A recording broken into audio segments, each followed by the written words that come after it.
Hello guys, you are most welcome on A to Z motivational. आज के video में हम आपको बताने वाले हैं कुल कितने युग होते हैं और प्रत्येक युग में मनुष्य की आयु कितनी होती है, किस युग में मनुष्य की सबसे ज़्यादा आयु होती है। जानिए सब कुछ इस वीडियो में। हिंदू धर्म में 4 युग है: सतयुग, त्रेता युग, द्वापर और कलयुग। शास्त्रों के अनुसार वर्तमान काल कलयुग का चल रहा है। इन युगों के क्रम से कुछ विशेष आधार निर्धारित किए गए हैं, साथ ही उनकी कालावधि भी क्रम के अनुसार ही तय की गई है। लेकिन सतयुग के बाद द्वापर युग को छोड़ क्रम में त्रेता युग को क्यों पहले रखा गया, इसका जवाब भी नई युगों के वर्गीकरण के आधार पर ही समझा जा सकता है। क्या है युग?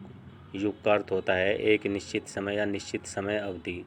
युगों का वर्गीकरण 4 भागों में किया गया है। पहला सतयुग, दूसरा त्रेता युग, तीसरा द्वापर युग और चौथा युग कलयुग है, जो अभी चल रहा है। हर युग में मनुष्य की बनावट से लेकर उसके व्यवहार में बहुत से परिवर्तन भी हुए हैं। सतयुग चारों युगों में सबसे पहला युग यानी सतयुग की अवधि लगभग 17,28,000 वर्ष बताई गई है। माना जाता है कि सतयुग का प्रारंभ कार्तिक माह के शुक्ल पक्ष की 9वीं तिथि को हुआ था और यह भी माना जाता है कि इस युग में देवी देवता पृथ्वी पर मनुष्य की भांति रहते थे और उनकी आयु भी लगभग 2 लाख वर्ष होती थी। साथ ही इस युग का तीर्थ पुष्कर को माना गया है। सतयुग में पाप और अधर्म के लिए कोई जगह नहीं थी। इस युग में भगवान विष्णु के मत्स्य, कश्यप, बारह और नरसिंह अवतार हुए।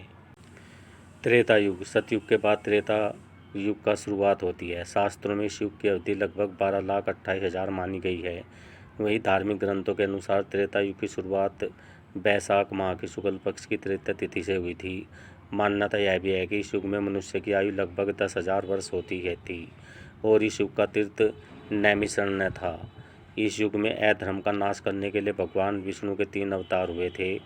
राम, वामन और परशुराम के अवतार हुए, जिसकी वजह से ही इस युग को त्रेता युग कहा गया।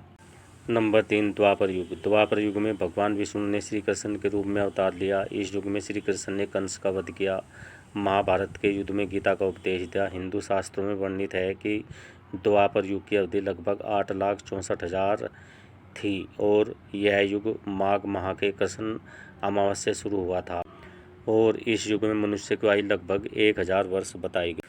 कलयुग धर्म ग्रंथों के अनुसार वर्तमान युग कलयुग की अवधि तीनों युग में सबसे कम है, यानी 4,32,000 वर्ष है। भाद्रपद माह के कृष्ण पक्ष की त्रयोदशी तिथि से कलयुग की शुरुआत मानी जाती है। इस युग में मनुष्य की आयु लगभग 100 वर्षों की है। इस युग के प्रमुख तीर्थ स्थान गंगा नदी को माना जाता है। इस युग में पाप की मात्रा बाकी युगों से अधिक है। कलयुग में बुद्ध को विष्णु का अवतार माना जाता है। इस युग में भगवान विष्णु का कल के अवतार भी होना है। ओके गाइज, आई होप जानकारी आपको अच्छी लगी होगी। तो मिलते हैं नेक्स्ट वीडियो में। Till then okay, bye bye.